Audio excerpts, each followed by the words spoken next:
O meu não vai não, tá desativada essa opção. Ah, mas é que alguém... Tá, como é que eu mudo aqui? Que a gente Tornar um apresentador. Eu acho que é esse aqui. Vamos ver. Tenta aí, Deilton, agora.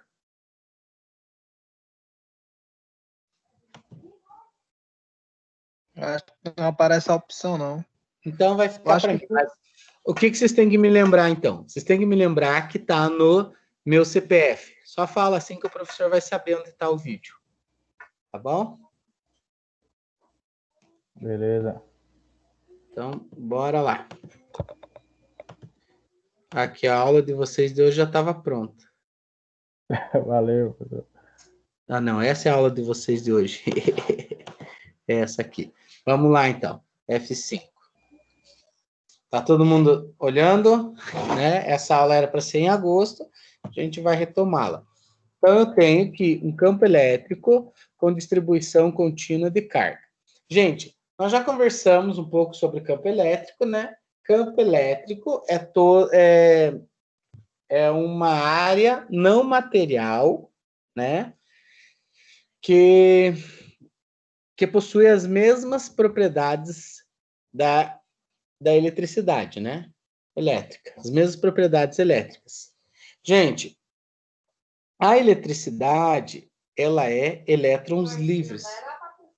Tá muito alto? Tá. Deixa eu ir lá para a cozinha. Ou eu ponho um foninho. Cansa um foninho aí, papai. Então, gente, nessa sessão, nós vamos estudar os campos elétricos em distribuição contínua de carga.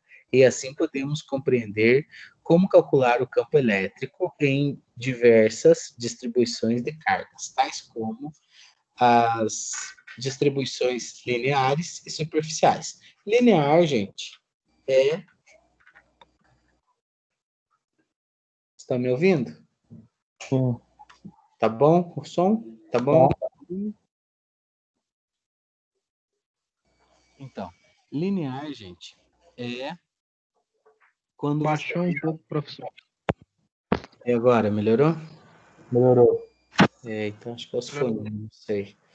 Vamos lá. Linear, gente, é quando você tem um comprimento só, né? Um sentido só, que é só o comprimento. Superficial é quando você tem uma área, né? Uma superfície, né? Após ter contato com esse conteúdo, você estará apto a calcular o campo elétrico de placas que são utilizadas nas fábricas de capacitores, né? Então, gente, e não só para capacitores, existem placas, por exemplo, você está montando lá um circuito, uma placa-mãe, né? Que ela necessite de um objeto que ele é ele é nocivo à eletricidade, né? Ele causa algum problema se a eletricidade passar perto dele. Então, você tem que calcular a distância correta que um fio, né, possa ter em relação a esse produto, para que você possa colar e instalar ele na placa, né? Deixa eu dar um exemplo aqui. Assim, ó. Cadê? Vamos lá, placa. Ainda estão vendo, né? Sim.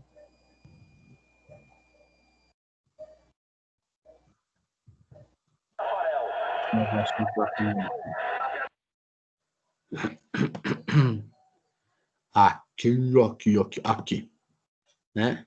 Vamos pegar essa aqui da ASUS. Aqui nós temos uma placa-mãe, né? De 600 pilas, vocês estão vendo aqui? Gente, essas linhas aqui que estão aqui, que corre prateada, elas são fios, né? Eu sei que vocês sabem melhor do que eu sobre isso.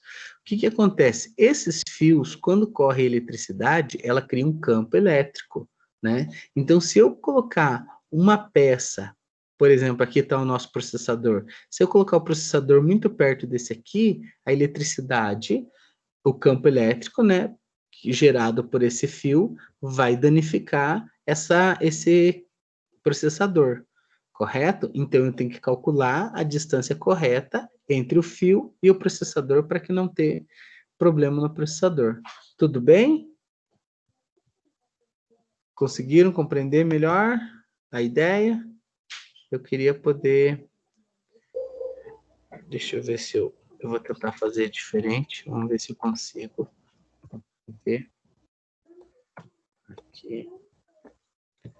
Deixa eu fazer para ver se eu consigo aumentar para a gente poder entender melhor.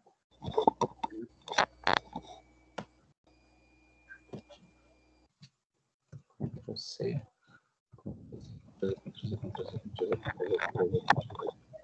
Ctrl V. Aí, ó. Vamos ver se eu consigo aqui. Aumentar. Ver até quanto eu consigo aumentar. Né? Ó, o que o professor queria mostrar para vocês aqui? Essas linhas aqui, ó, gente, tá vendo? Essas linhas são fios. Esses fios produzem um campo elétrico, ó, tá vendo? Ó, essa parte em preto é o campo elétrico. Então, se eu pegar esse processador, né? Se eu pegar esse processador aqui, né? Que tá aqui, e pôr ele aqui. Ctrl C. Se eu pegar esse processador, Ctrl C, Ctrl V, e pôr ele aqui perto, ó.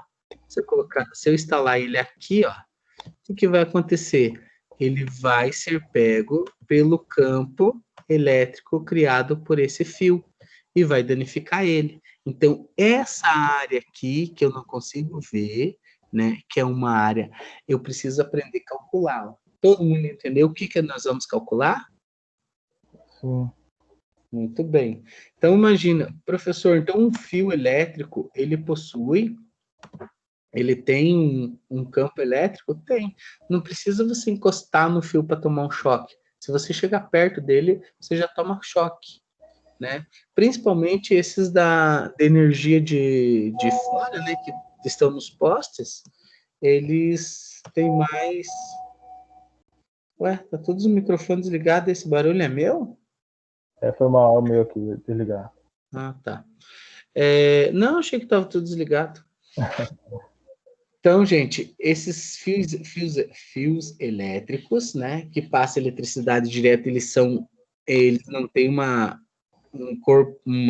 capa de plástico, uma capa isolante, eles criam um campo elétrico. Até mesmo os fios que têm capa isolante criam um campo elétrico, só que não é tão, né, grande esse campo elétrico que possa dar um choque para nós, certo?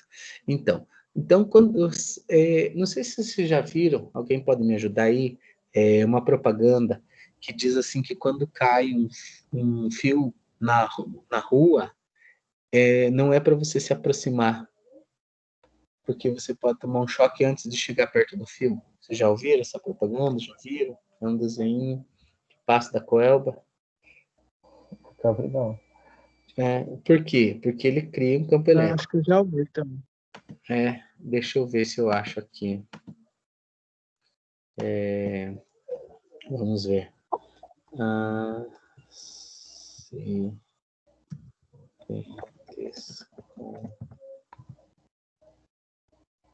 Nossa senhora, foi mal. Aí.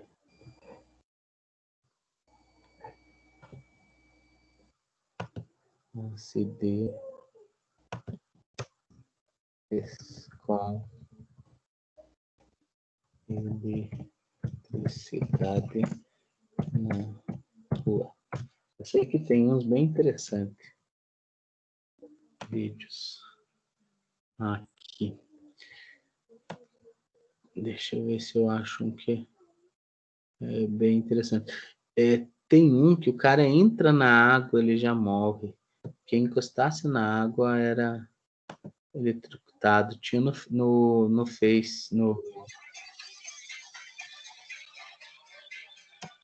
Deixa eu ver como que tá aqui.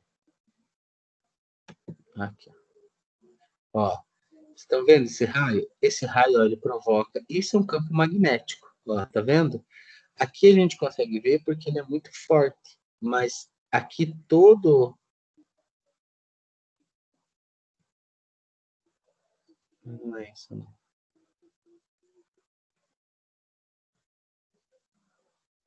Não, não é isso, não. Que eles só estão falando. Não é esse também, não. O cara vai jogar água, isso é outro. Ele vai... Não é esse. Quer ver que eu não vou conseguir. Eles são vídeos bem antigos. Os caras, eles. Esse não, também não é esse, não. É um que ele nem encosta no fio e a gente. O Hã? outro, na subestação mesmo tem uns avisos para não entrar, porque o campo é muito grande, né? Uhum. Porque, Aí pode exato. até a próprio, como é que se fala? Quando você tem muita No chão tem muita eletricidade, né? é que eu esqueci o nome, que dá até câncer. É. Não, Como se fosse que achar. o Césio e o. Tem alta. Eu esqueço o nome. É muita eletricidade, né? O professor acha que semana que vem o professor passa para vocês, senão nós vamos perder muito tempo aqui, ó. Tá? Então, esse campo elétrico, gente, a gente não consegue ver, né? Porém, ele está ali, né? E pode dar choque em nós, né? Então, o campo elétrico, gente, essa força, né? Então, também tem nos filmes que as pessoas que tomam choque são jogadas para trás. Isso também é verdade, porque ele gera uma força. Esse campo elétrico, a gente pode calcular a força gerada por ele, né? Que vai ser o quanto de eletricidade vai correr por dentro desse campo elétrico, né? Vamos então recordar a situação em que você é um engenheiro, esse daqui, então, a gente sempre fala que a gente está trabalhando para uma empresa, né? E a gente vai fazer alguma coisa. Você recebeu o primeiro de 3 tarefas para o projeto de capacitor. E a sua função é fazer a correta análise do material. A primeira tarefa consiste em mapear o campo elétrico produzido por cada placa. Ah, tá. Outra coisa. O capacitor, gente, ele é feito por 2 placas, né? Que elas ficam distantes. E no meio dessas placas vai ter eletricidade. A gente já conversou qual é a diferença do capacitor para bateria, né? Quem lembra? Qual é a diferença do capacitor para bateria? O armazenamento, né? Armazenamento de energia, Não, capacidade. os dois armazenam. A diferença é a capacidade, no caso. Os dois também têm capacidade. No caso seria a quantidade, eu não sei se é a palavra certa. Porque, na verdade, é o tempo, né? Que demora um para descarregar, diferente do outro. A bateria demora mais tempo. De descarga, exatamente. O Bravo. capacitor, ele descarrega toda a sua carga em muito rápido, né? Em milionésimos de segundos. E a bateria não, a bateria é contínua, tá?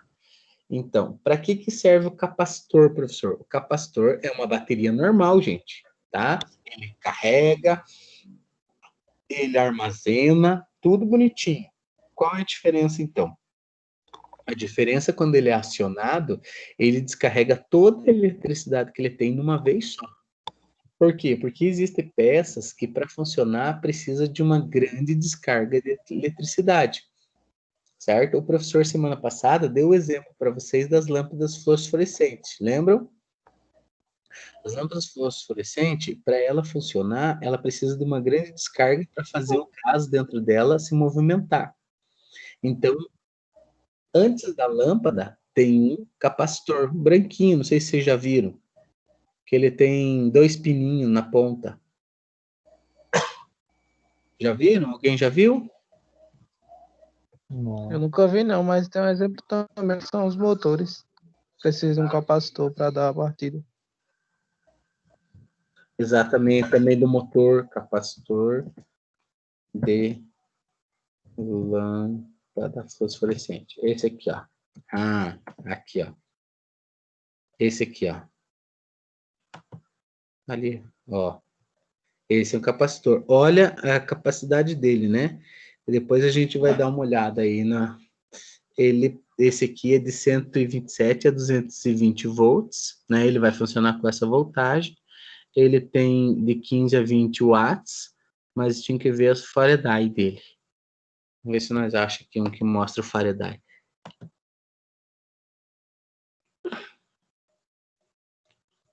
Ó, esse aqui é de 25 Faraday e esse aqui é de 22 Faraday. Aproximadamente ele vai armazenar. Cadê? Ó, 22 Fahrenheit, 15%, né? Diferença. 22 mais ou menos 5%, 25 mais ou menos 25%. Capacidade, tipo A, aqui, 250 volts. Ó, 250 volts K, ou seja, 250 volts por milionésimo de segundo, tá? Então, esse capacitor aqui, ele armazena 250 volts.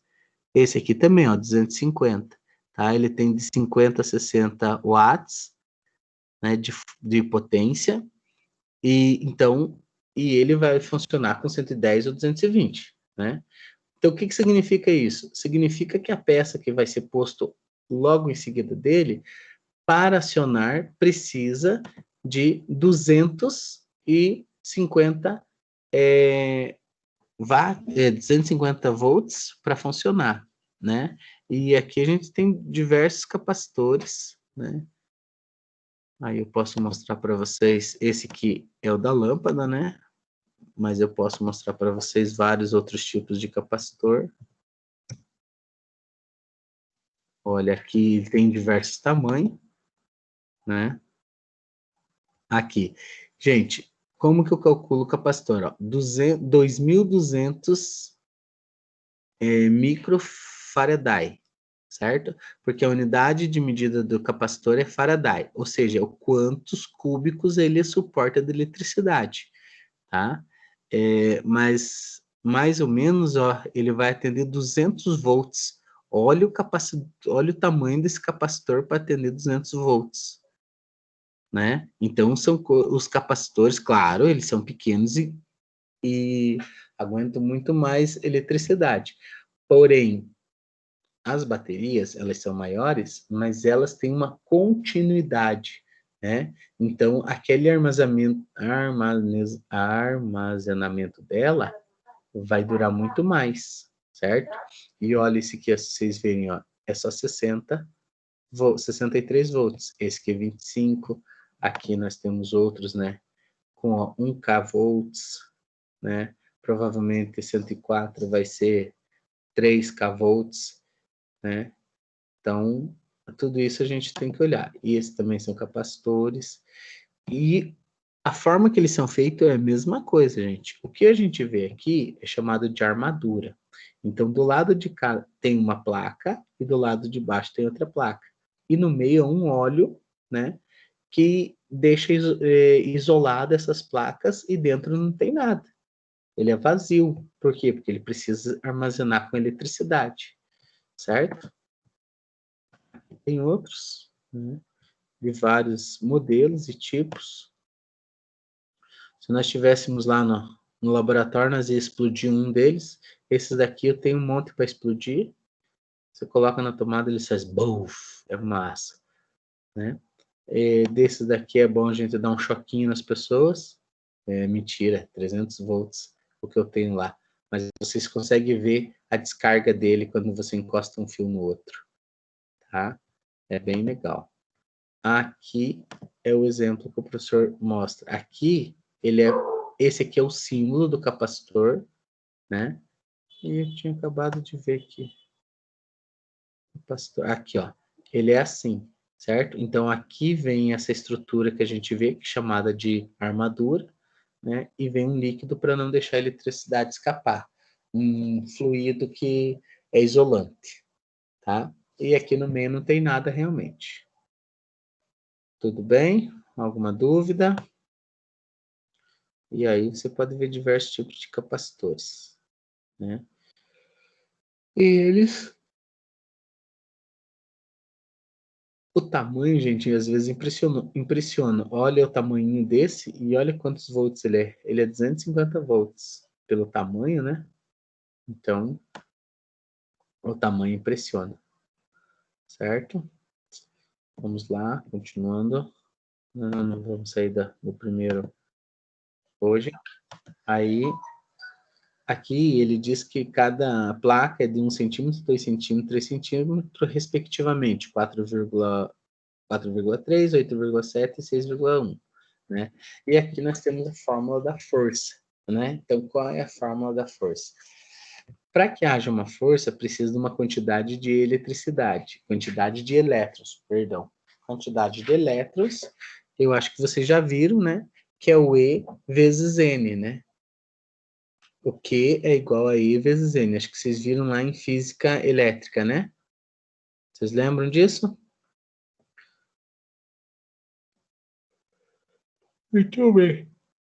Então eu tenho Q1, Q2, porque sempre vai ser carga 1 e carga 2, né? Para ter uma força, né, em relação a duas placas. A distância entre essas placas é o R, né? E a área dessas placas, que é 4πe, né? Esse Ezinho aqui é o mínimo da distância que eu posso envolver elas, né? Aí eu tenho aqui vários tipos de força em relação às cargas, né? N cargas. Aí você pode verificar na figura que existe uma interação entre a carga Q1 e Q2, produzindo uma força de atração F2, né? Como o professor falou. Então, ó, entre a Q1 e a Q2 vai existir uma força, no caso que é F1, Q1 e Q2, aqui Q1 e Q2, vai produzir uma força F2. A Q1 e a Q3 uma F3 e a Q1 a Fn, certo? Então, força só se produz através de duas quantidades de carga elétrica, certo?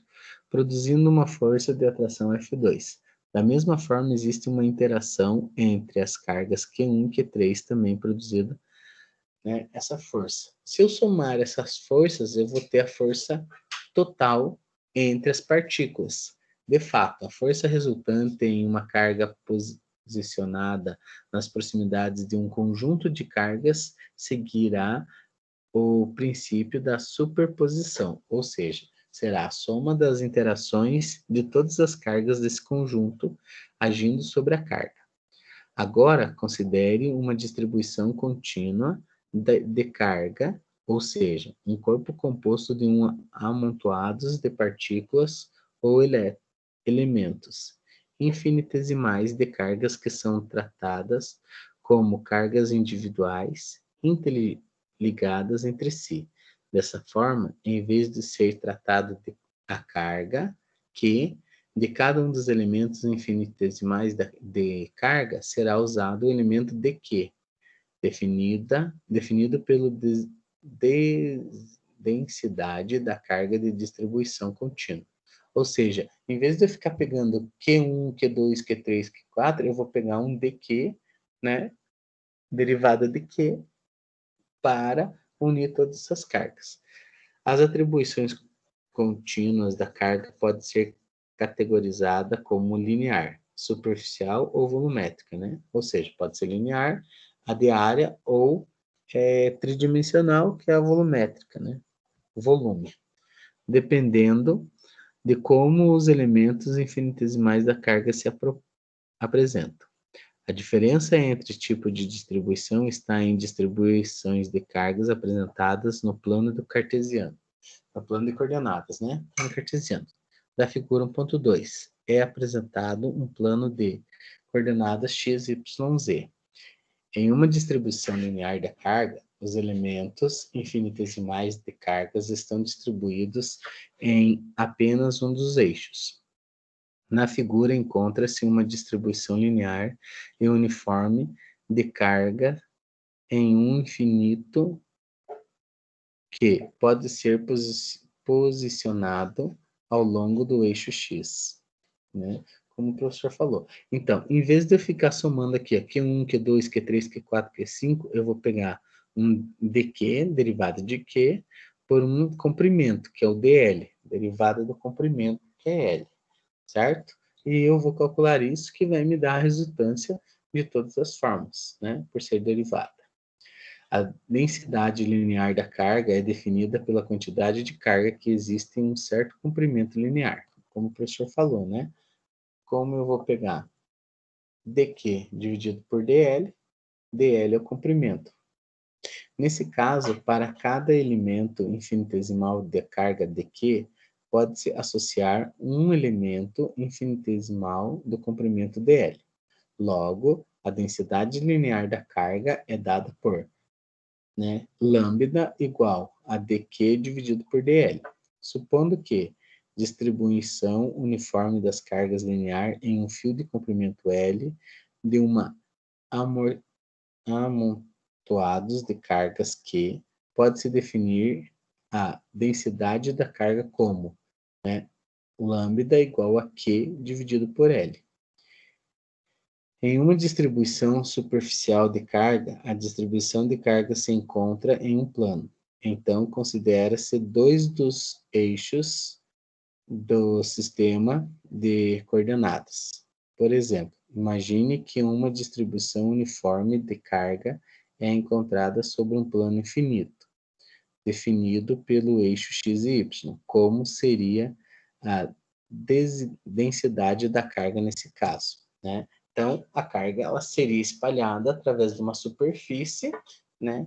E aí eu teria dQ por dA, né? Por ser uma área, né? Então, eu tenho a quantidade de carga, derivada de carga, dividido pela derivada da área, certo? A densidade superficial de carga é definida pela quantidade de carga que existe em uma certa região de área. Foi o que o professor falou, né? Quantas cargas elétricas existem naquela área, diferente do outro, que era quantas cargas elétricas que existem naquele comprimento. Aqui já é uma área. Nesse caso, para cada elemento infinitesimal da carga, dQ, pode se associar a um elemento infinitesimal da área dA. Logo, a densidade superficial da carga é dada por ρ, né? Ali era lambda, agora é ρ, dQ, dA. Só para você ter uma diferenciação das letras gregas, né? Em uma distribuição volumétrica de carga, os elementos infinitesimais de carga estão distribuídos em 3 eixos, formando um corpo que tem um certo volume. Na figura 1.4, encontra-se uma distribuição volumétrica no informe. Agora aqui já temos um volume, portanto, é dQ dividido por dV, que é o volume. Né? A densidade volumétrica da carga é definida pela quantidade de carga que existe em uma certa região do volume.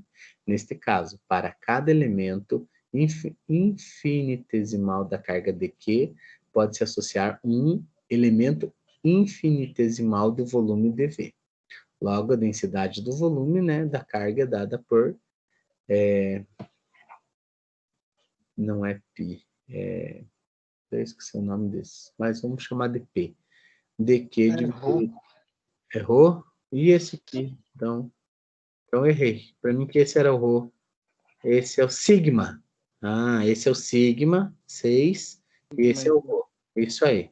É o ρ. dQ dV. As distribuições contínuas de carga consistem em um amontoado de cargas que estão distribuídas de uma forma linear, superficial ou volumétrica. Para cada tipo de distribuição está associada uma densidade de carga. Então, dependendo do tipo da distribuição, né, se ela é linear, se ela é a superficial ou volumétrica, existe uma densidade de carga. A partir daí, a gente começa a fazer uma integral bem legal, né? Todo mundo preparado para uma integral tripla? Vamos lá. Imagine um aglomerado de cargas que formam uma esfera de raio R. Como é possível calcular a carga total, sabendo que a densidade da carga é dada por ρ, né? Resolvendo, basta rearranjar a equação da densidade volumétrica da carga, que é, né, ΔQ igual a ρ dividido por ΔV, certo? Então, o V, gente, vai ser a minha variável. Então, a integral vai ser em função de V. Para obter a carga total, deve-se integrar os dois lados da igualdade anterior. Logo, Q é igual. Gente, esse Q aqui, que é o que vai nos dar a nossa densidade, né? Aqui eu vou integrar o dQ e depois vou integrar o ρ dV, né? Então, vai ficar uma integral tripla, com as unidades de volume, né? Então, gente, esse V aqui significa as unidades de volume, que seria o quê? Que seria aqui, ó, esse comprimento, essa altura e essa largura, certo? Então, aqui, por exemplo, o comprimento vai em Z, né? De 1 a 3. Então, aqui eu venho e coloco, né? De 1 a 3. E em Y, de 2 a 4. Coloco aqui. E em Z, em X, vamos supor, de 0 a 3. Aí eu venho e coloco aqui o 0 e o 3 e faço. Como o ρ é uma constante, sai para fora das integrais. Aí vai ficar só dV, né? Só que dV, né, ele vai ser igual a 0 a R, porque a esfera tem um raio. Então, ela começa em 0, que é a origem, e vai até o raio, né, que é o maior valor. Aí, então, vai ficar R ao quadrado dr. Já a angulação, né, que essa esfera vai produzir, vai ser de 0 a π, seno do ângulo. E, por último, eu tenho esse ângulo produzido pela esfera em relação ao movimento do gráfico, né? E vai ser de 0 a 2π dividido pelo ângulo, derivada do ângulo. Substituindo os valores, né, eu tenho que ρ é 1/3, né, porque aqui é o R, aí vai somar e vai jogar para fora o 1/3. Então, vai ficar R ao cubo menos 0, porque aqui deu 0. Agora, a integral de seno é cosseno, né, já que está falando do ângulo, e DO, né, então vai ficar cosseno de 0 menos cosseno de R, né, porque ele vai até R. E aqui a derivada é o próprio ângulo, então vai ser de 2π a menos 0, certo? Alguma dúvida sobre essa integral, gente? Parece que ela é de coordenadas polares, né? Só as duas últimas, né? Porque ele vai de 0 a π. É porque a gente tem que pensar aqui, ó. Como ele é uma esfera, deixa eu tentar desenhar aqui. Como ele é uma esfera, se eu colocar a esfera aqui, ó, imagine que isso aqui é uma esfera, né? Como isso aqui é uma esfera, eu vou ter, se eu pegar esse primeiro aqui, né, ponto, aqui, eu vou ter uma determinada comprimento. Nesse caso, né, é aqui, ó. É de 0 a R, que é esse aqui, né? Que vai ser esse comprimento aqui. Que é bem no meio dela, né? O raio. Aí, depois disso, eu só vou ter uma angulação, que aqui vai ser uma angulação em relação ao Y, ó. Então, é uma angulação, porque é uma esfera, e em relação ao Z também, eu vou ter essa angulação aqui. Por isso que daí é coordenadas polares. Na verdade, não é coordenadas polares, né? É coordenadas polares, porque é π, certo? Então, por isso que aqui eu vou ter de 0 a π e aqui de 0 a 2π, né?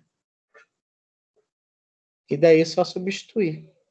Fazendo as continhas aqui, vou ficar com 4π sobre 3 R cubo de ρ. R ao cubo de ρ. Muito bem. Agora, você entendeu o que é uma distribuição contínua de carga e o conceito de densidade de carga, veja como é possível estudar o campo elétrico nessa distribuição. Recorde,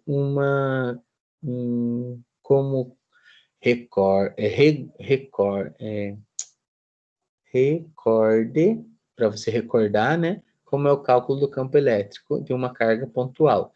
Existe uma carga Q, que em uma região de espaço distante R, linha, da origem do plano,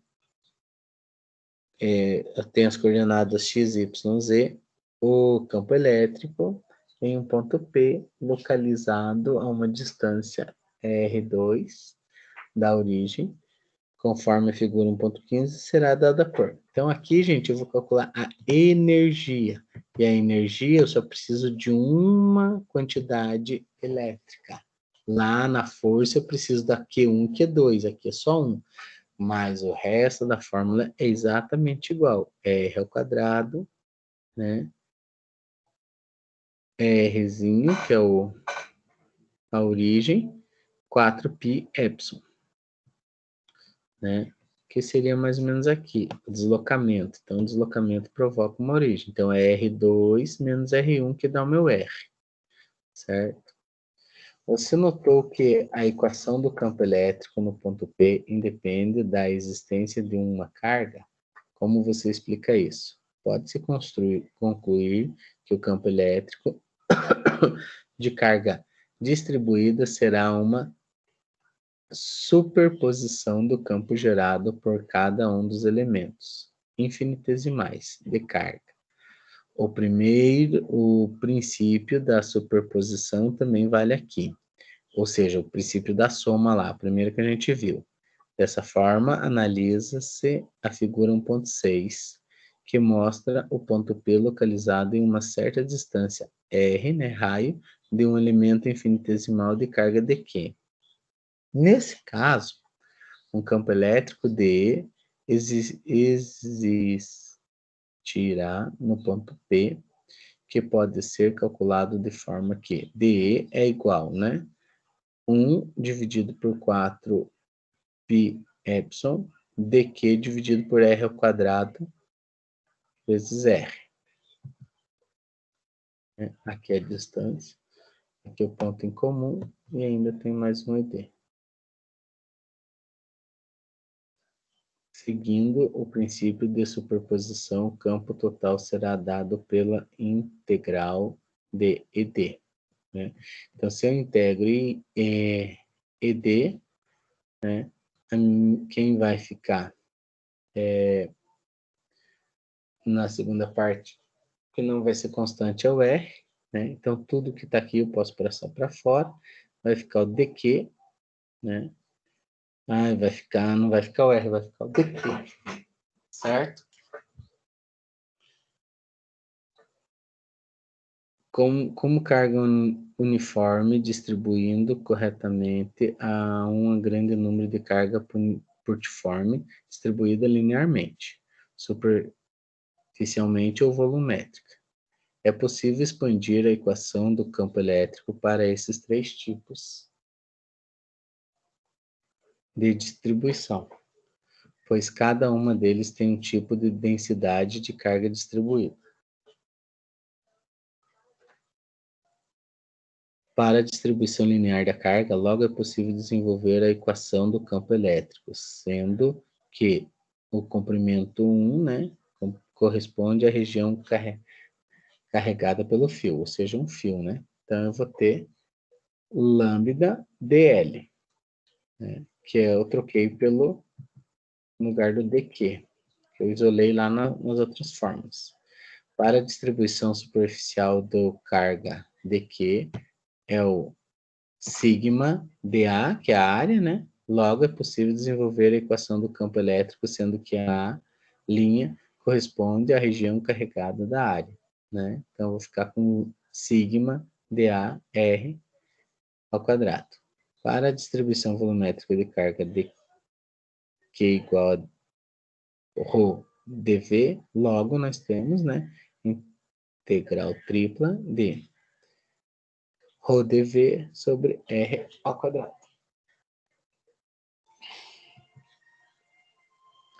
Então, gente, esse aqui é a derivada de r e esse aqui é a derivada de v, né? Então, como eu tenho depois a derivada de ρ.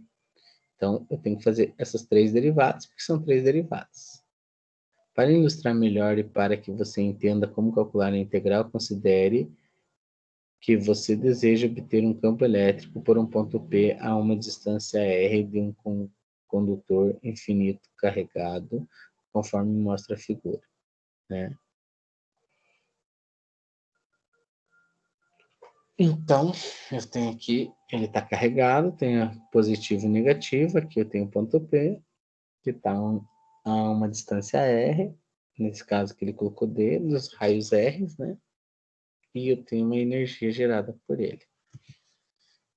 Resolução. Nesse caso, você pode perceber que existe uma distribuição linear da carga, sendo que as cargas estão distribuídas ao longo do condutor infinito. O fio tem uma densidade linear de carga constante por lambda.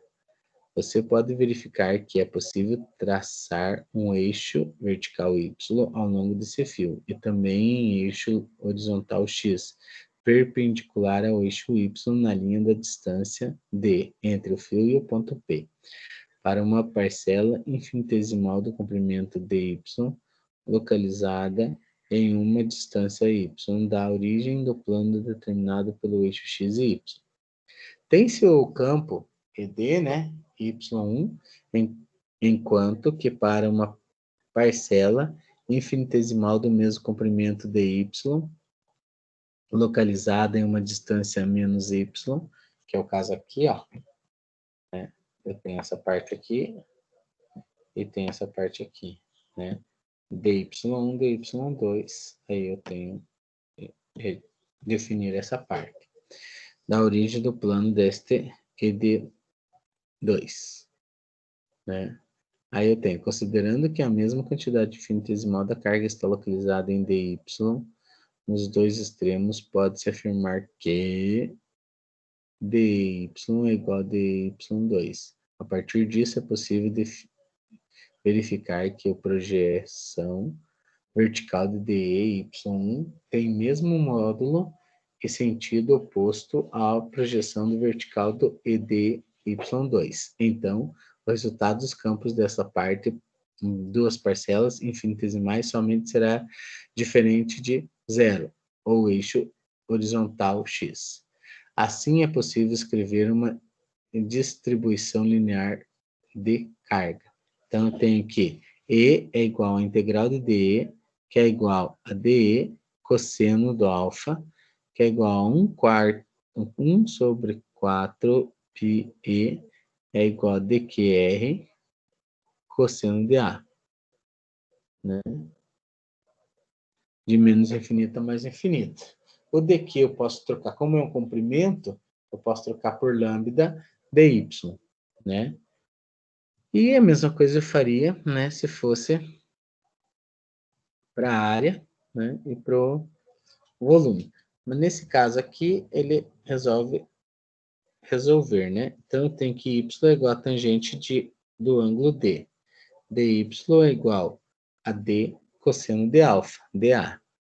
d alfa cosseno de alfa é igual a dr.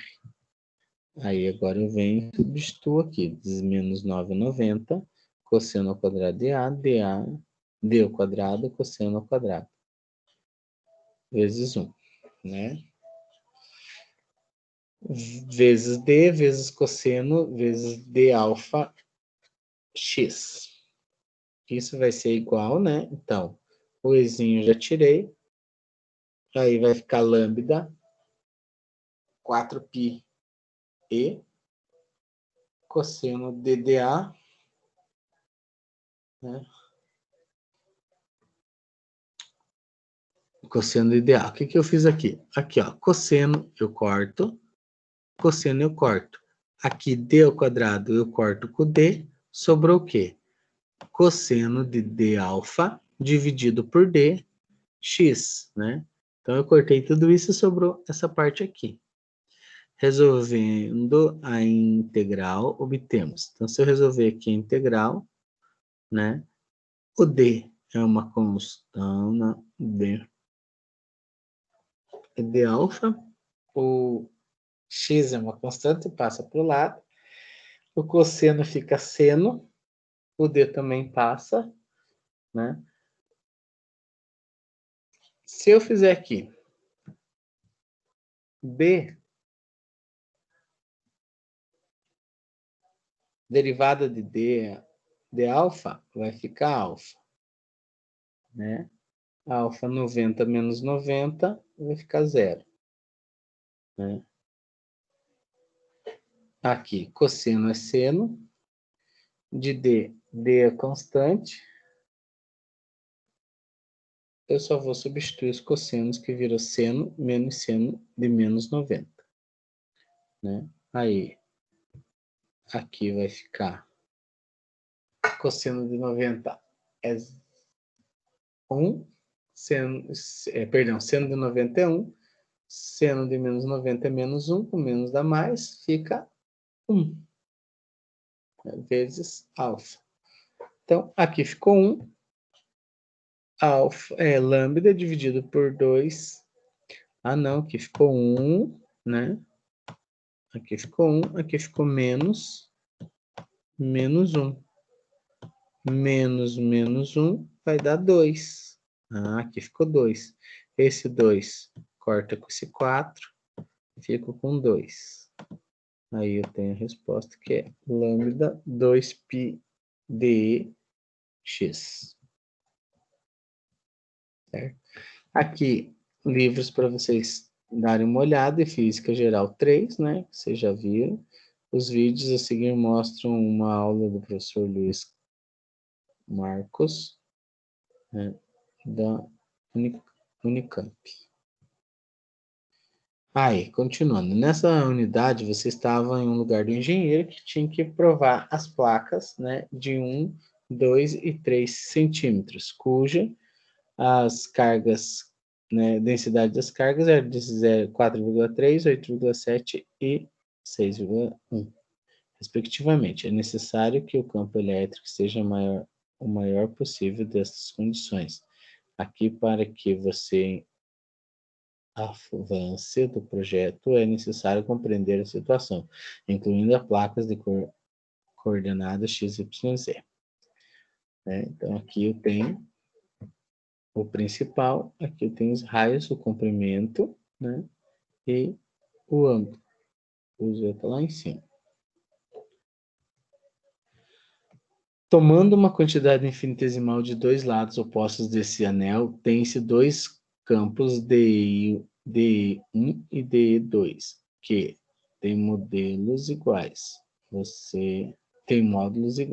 Você consegue observar que, para qualquer quantidade infinitesimal da carga do anel, existe uma quantidade de carga oposta que deixará dois vetores de campos elétricos simétricos, e assim ocorre por todo o período do anel. Cada um desses vetores tem uma componente paralela ao anel, ou paralela ao plano XY, e uma componente de eixo Y, com sentido para acima. Logo, pode-se concluir que a componente do campo resultante do plano XY será igual a zero. A resultante do campo será apenas no eixo Z, e por sentido para acima, como mostra a figura 1.9, né? Então, eu só vou ter eletricidade no campo Z. É isso que eles não querem. O alfa, né, que é igual, né, a gente pode calcular. Pode-se escrever o componente infinitesimal do campo no eixo Z da seguinte forma. Entendido isso, é possível voltar às placas circulares.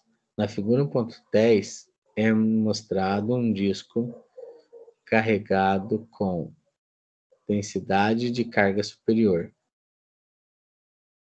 sigma, e o objeto é calcular o campo elétrico em um ponto P acima do centro desse disco, né? Então, eu vou usar essa fórmula aqui.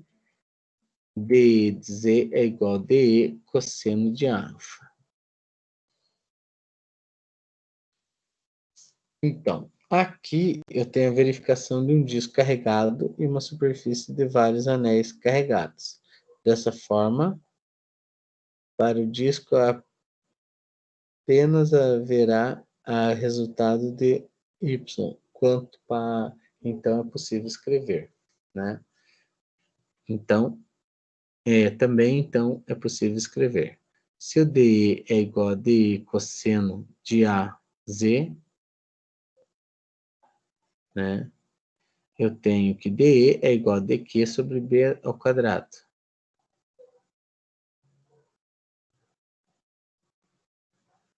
Certo? Assim eu tenho que B, né, para substituir embaixo ali no lugar da distância, é R' ao quadrado mais R2' ao quadrado. Logo, R' e R2' é R. dA é igual a 2πr R. E conselho, não. E cosseno do alfa, né, que é Z sobre B. Então, aqui, ó, já que eu achei Z sobre B, achei o Z, o R, né, e o dA, é só substituir. Substituindo assim esses valores e integrando-se à equação anterior, supondo que disco tenha raio R ocorrerá. O Ezinho, né? Então, aqui vai ser vezes. Querem parar de conversar? Tudo bem? Aí eu vou ter Z2, né? Que é o raio. O raio 1 mais o raio 2. Z2, que é o raio, mais o raio 2, dividido por meio. Aí, a distância vai ser de 0 ao raio, né? Que está aqui. Eu vou substituindo e vou ficar no final com sigma Z sobre 2E, integral de 0 a R, de R dividido por Z ao quadrado mais R ao quadrado elevado a 3 meios, drz.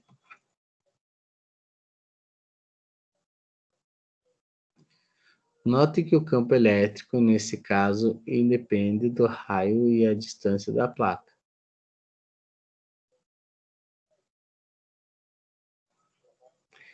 Sendo epsilon, então epsilon é uma constante, né? 8,85 vezes 10 a menos 12. A constante de permissionalidade do vácuo, é possível calcular o campo elétrico para cada distribuição de carga dada, né? Logo você excluirá a placa de raio 2, com densidade de carga igual a 8,7. Para avançando na prática. Gente, tudo isso que o professor falou, alguma dúvida? Agora o professor vai resolver um exercício, mas eu precisava ver com vocês. Estou falando alguma besteira, vocês não estão entendendo? Tudo que o professor falou até agora foi sobre placas eletromagnéticas, né, com eletricidade, que produzem um campo magnético. Essa produção do campo magnético ocasiona uma força entre duas placas que a gente pode calcular. E esse campo magnético, ele produz uma energia, né, por uma placa só, que a gente pode calcular também. Então, eu posso calcular a energia e a força. Alguma dúvida?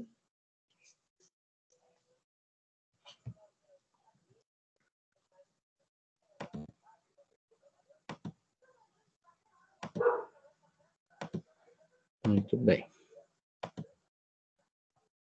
Quem cala, consente. Então, agora vamos fazer o exercício. Cálculo do campo elétrico gerado por um plano carregando descrição da situação problema. Imagine que você está trabalhando em um projeto na instalação de um grande parque industrial. No momento, a instalação do parque conta com um assentamento e um dispositivo para raios. Devido a uma tempestade e uma falta de dispositivos, um raio causou uma acumulação de carga elétrica do plano de assentamento. Um estudo demonstrou que, devido ao raio, uma densidade de carga de 9 vezes 10 a menos 9 coulomb metros quadrados ficou acumulado uniformemente no plano, né? Seu gestor solicitou que, com base nas informações da densidade da carga, você calcule o campo elétrico nas proximidades do piso, de forma que seja verificado se essa energia acidental poderia afetar de forma considerada os equipamentos que devem ser instalados no chão da fábrica. Se o campo elétrico for suficiente a 600 N por coulomb, os equipamentos poderão ter o funcionamento comprometidos. Então, ele não pode ser menos de 60 newtons, né? Resolução do sistema. Problema. Um modelo em uma situação com o cenário de um plano infinito de cargas, pois você deseja obter uma carga nas proximidades do piso. E como se trata de um parque industrial, significa que as dimensões do terreno são muito maiores do que a distância do piso em que o campo elétrico estará acumulado. Considere um plano infinito como uma superposição de fios infinitos no plano definido por dois eixos, como mostra na figura 1.11, né? Então tá aqui. Ele, né, teve um raio aqui e provocou essa área, né, que formou um plano, né? Aqui o fio, né? E aí formou essa área. Se um fio infinito é possível escrever a equação de a energia, né, devido a um fio infinito de espessura ΔY, considerando que a densidade linear neste fio pode ser dada a partir da densidade superficial, conforme segue. Então, né, já que é superficial, é a área, né, é o sigma, né? E aí a gente coloca os valores. Sabe-se que R é raiz quadrada de 2y mais 2e. O que, devido à simetria, apenas a componente da DE do eixo Z produzirá uma resultante não nula. Logo, a expressão anterior pode ser integrada apenas para o eixo Z, de forma a obter o campo do total, né? Então, já que é apenas pelo eixo Z, a gente tem que usar essa fórmula aqui, né? Rho 2πe integral de dy y quadrado z vezes a constante de z. Jogando aqui a constante para fora. Aí, como é o quadrado, né? E eu tenho aqui o cosseno de z, né? Eu vou fazer a multiplicação e vai ficar dz sobre raiz quadrada mais z ao quadrado, né? Então, eu já tenho dyz aqui, y ao quadrado, raiz ao quadrado. Aí, eu vou ficar com sigma z dividido por 2π e 1 sobre z. 1 sobre z eu corto com z, né? Vai sobrar tangente inversa, né? A, x e y, eu vou ficar com 8 menos infinito mais infinito de z sigma sobre 2e, né? Substituindo, né, o 9,8 que a gente já sabia, né, que é o sigma, no caso, e o e a gente sabe que é 8,85, eu vou ter 508,5 Newton Coulomb, Newton por Coulomb. Então, a energia é Newton por Coulomb. O 9,10 a menos 9, 9 vezes 10 a menos 9 é constante, 8,85 vezes 10 a menos 12 também é constante. Certo? Então, uma vez que o campo calculado é menor que 600 newtons Coulomb, a densidade da carga não provocará prejuízo aos funcionários do equipamento. Gente, então, temos que cuidar aqui, principalmente na hora de resolver a integral, na hora de desenvolver ela. Ela foi feita por partes, né? Por quê? Porque eu tenho duas partes distintas, certo? É isso que a gente tem que cuidar. Esse exercício, alguma dúvida? Eu mando o slide para vocês, vocês olhem bem o exercício. Qualquer coisa, vocês podem pedir. Certo? Querem uma pausinha? Daí eu continuo a 1.2.